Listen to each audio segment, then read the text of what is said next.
Okay, this is a little breeding chamber that I made inside of a block building. It was actually a smokehouse. It is what it is. Very hot area and I need airflow. So there is an air conditioner and I basically have it outside of the fruiting chamber so that it's pulling air from out here and humidity and spores don't get sucked into the filter. And I have, an Inkbird. Got it set for 64 degrees. It's a little bit below that, that's okay. This is a timer that I have on the exhaust that I have installed here. And it also has a damper on it. And this is for humidity. And also, I have the AC and heat if I need it, if it gets cold or something like that, like stupid cold.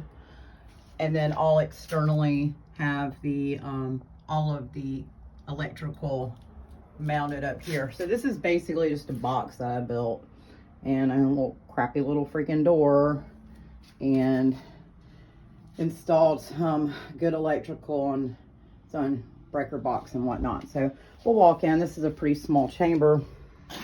I've been in there so the humidity levels are a little lower right now. And so I caught off the fogger so that we can actually see and have some lights on. Okay, so all I have here basically is just some crap that I reclaimed from like a chicken incubator area and then disinfected it, sealed it up really good, framed it all in, ran some LED self-adhesive light strips in here. Here's the probe for the humidity, and here is the probe for the temp. Basically also, it's a foam insulation on the bottom. It's a little dirty because I've been in and out of here. I'm not worried too much about contamination because I just don't have it, because I keep it pretty cool in here. It's about 61 degrees inside the fruiting room. Just got some wire racks. I like them because it gives space and, dripping moisture and all that kind of thing. So here's some blocks that I just put in here like a few days ago. They are starting to pin. I have, of course, raised to the temp just a little bit. Here's some pretty blues. This is a first flush coming out. These are also blues with the first flush. Lots of pinning. These are just starting to pin here. How pretty they are. This is a block I've just actually harvested last week, and it's working on its second flush with tons of pins and some of them. And then I also have some really, really old blocks in here that I'll actually rehydrate. Kind of move those to a separate area. Sometimes I'll rehydrate them, rebag them. You never know what you're gonna get,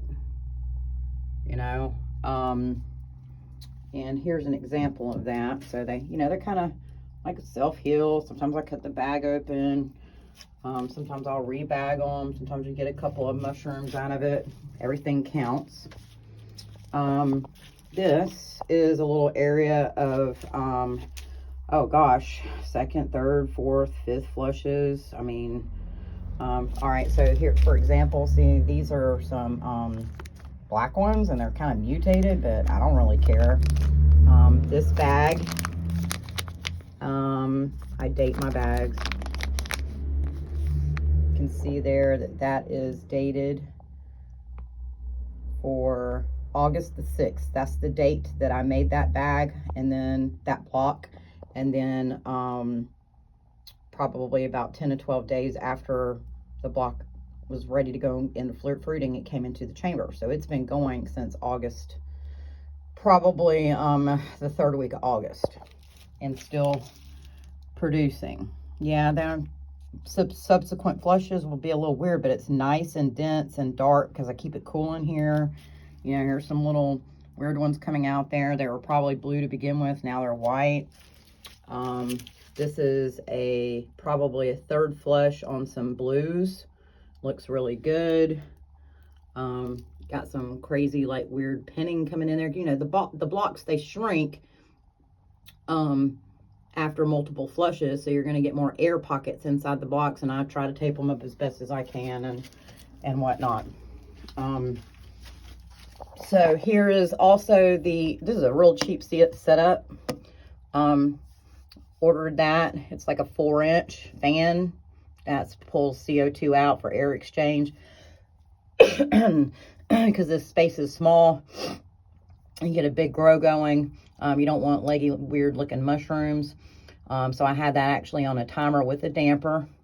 And, you know, it'll suck some humidity out. That's okay, because you have this, and this sucker will cut on. And then the air conditioner, basically I just cut a hole in here, sealed it up with some gap filler tubing, and then had an old piece of ductwork, and then I just suspended it with a, oh God, I don't even know what you call this. I don't know. I just found some and I screwed it in, and I have the AC pumping out, and there's a good HEPA filter and everything. And I even actually have a filter inside here to make sure nothing funky happens. So, this is one of a couple that I have going, and that's basically it. I mean, there is literally no studs behind this wall. I mean, it moves. I just took some of that great stuff and sealed it all up as best as I can. Water may pool up just a little bit right there, but with the air exchange and this coming in, it kind of keeps it down to a minimum. It's not really that wet. So here you go. It's not a big grow right now, but it will be in just a few days. There'll be stuff popping out freaking everywhere.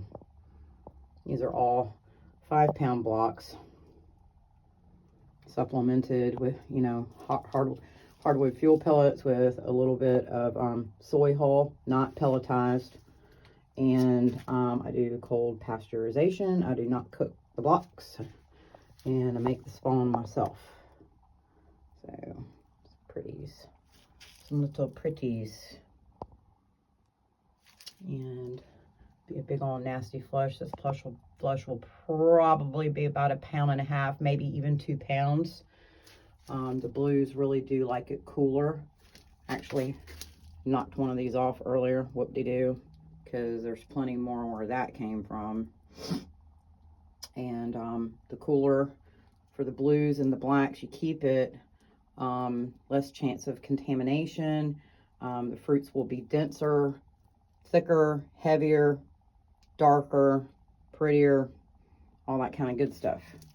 So a lot of people are like, how do you get multiple flushes? Well, they, you know, hydrate, keep it cool. Sometimes you got to cold shock them. Sometimes you got to dunk them, and, you know, be patient.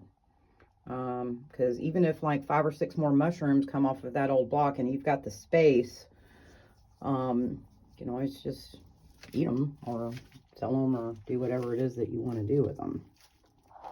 So this is inside of basically a chamber inside of a chamber.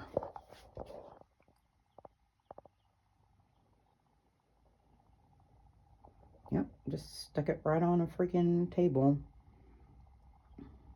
Keep my hand sanitizer next, and I just close the door. Stick that in there. And yeah, there's a little bit of seepage that comes out down there. I'm not so worried about it. I haven't had any problems, and it gets 100 degrees here in the summertime. So seal it up as best as you can. Sometimes I'll fold that rug up.